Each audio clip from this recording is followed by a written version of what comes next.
欢迎来到新兴消息频道，请订阅频道，所以大家不要错过当天最热门的新闻。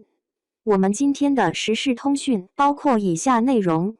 转型成功，赵丽颖风吹半夏，收视一路上涨，获2大卫视年关。相比于往年，今年的12月对于电视剧来说并不算是一个很好的档期，因为正好碰上了世界杯，尤其是对于上星剧来说，收视率一定程度上都会受到影响。而在这样的情况下，如果收视还能一路上涨，不仅是证明了剧的质量，也是证明了主演的抗剧能力。由赵丽颖、欧豪、李光洁主演的电视剧《风吹半夏》已经播出有一段时间了。这部剧作为赵丽颖今年的第2部上星剧，也是被誉为她的第2部转型之作，大家的期待还是很高的，收视也是备受大家的关注。相比于今年上半年播出的《幸福到万家》，赵丽颖这部剧的2个上星平台都并不算是非常好，因为底盘比较低。浙江卫视在播出前底盘仅 0.2， 江苏卫视更是连 0.1 都没有达到，所以可以看到在刚播出的时候，这部剧在2大卫视的收视率都并不算高，江苏卫视在 0.2 左右，浙江卫视 0.3 左右。但让人意外的是，进入12月份之后，风吹半夏的收视却是一路见涨。30号晚上，风吹半夏在江苏卫视的平均收视率首次突破了 0.3， 而浙江卫视也首次突破了 0.4， 2大卫视联合上涨，也意味着更多的观众开始入场。接下来的1号、2号、3号收视率都一路见涨。浙江卫视的平均收视率已经突破了 0.6， 而最高收视率更是突破了 0.74。底盘稍低的江苏卫视最高平均收视率达到了 0.39， 还差一点就要突破 0.4 了，而最高收视率也是达到了 0.5 以上。而目前这部剧才播到14集，总共有40集，照目前的趋势看，明显还存在上升的可能性，甚至有望达到单台破1的好成绩。不少人看到这个成绩都表示实在是太厉害了，在如此低的底盘下还能实现收视一路上涨，不愧是赵丽颖，堪称是带飞平台了。虽然这部剧还没有播完，但从目前的收视来看，这部剧已经稳定了拿下了今年江苏卫视和浙江卫视的年关了。再加上上半年播出的《幸福到万家》获得了北京卫视的年关，粗略估计赵丽颖今年至少可以获得3大卫视的年关，堪称是有效播剧了。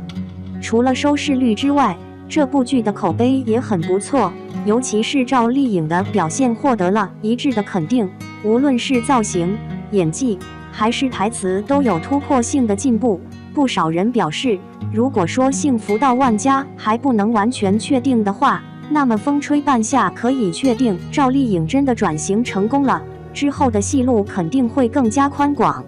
看到赵丽颖风吹半夏的收视率一路上涨，你有什么看法呢？2. 35岁的赵丽颖，活该红成大女主。近年来国产剧的种类变得越来越单薄，大多是古装甜宠或是正能量主旋律，太过轻盈，以至于和沉重的现实世界几乎完全平行。最近在播的几部剧，不论是卿卿日常还是点燃我、温暖你，都有高开低走的味道。不过呢，最近有一部突然定档的上星剧播出了，现实主义题材，没有那么多的爱恨情仇，有的是一门心思搞钱的那点事儿。风吹半夏电视剧改编自安奈小说《不得往生》，由赵丽颖、欧豪、李光洁主演，讲的是以许半夏为首的有志者抱着雄心壮志，在改革开放的大潮中奔流涌动，积极探索，不断创新的故事。说实话，在其余85花还在尴尬的偶像剧里团团转的时候，赵丽颖已经转型，一头扎进现实主义题材里，真正在大女主这3个字上做功课。而这个女主确实挺不一般，女主名叫许半夏，出生时母亲因难产而去世。父亲认为是他克死了妻子，记恨于他，遂给他起名半夏。半夏为一种药，味辛，有毒。不喜欢他的父亲就用这味有毒的药材来给自己的女儿取名，从此对他不闻不问。这个女娃娃从出生就没有得到过纯粹的爱。父亲组建新的家庭，有了新的孩子后，更是想不起来他。父女二人偶尔的见面，除了争吵就是沉默，亲情淡薄，婚姻也不幸。从小缺爱，所以渴望的半夏想从婚姻中找补，靠卖废品赚到第一桶金，就想给丈夫买衣。但烂泥下的婚姻和一次次的寒心使爱，终究成为了她不敢企及的虚妄。丈夫出轨、家暴，唯一庆幸的是还有好友童潇琪、欧豪饰演为她两肋插刀。童潇琪曾为救心梗的母亲偷井盖卖，而半夏只因童潇琪一句妈妈生病住院急需用钱，就果断拿钱给予她帮助。二人相识于微时，说是伙伴，实则更像亲人。也因此，在面对半夏的不忠前夫时，他直接把对方打成了残废，因此坐了5年的牢。而5年间，许半夏和伙伴陈宇宙在上海拼搏，通过卖垃圾废铁赚到了启动公司的资金。在童潇琪出狱后感到前路渺茫时，他信心十足地对他说：“没事，正好以后咱一起干。”1991年到1996年，那个个体经济全面开花的时光里，机遇与挑战并存。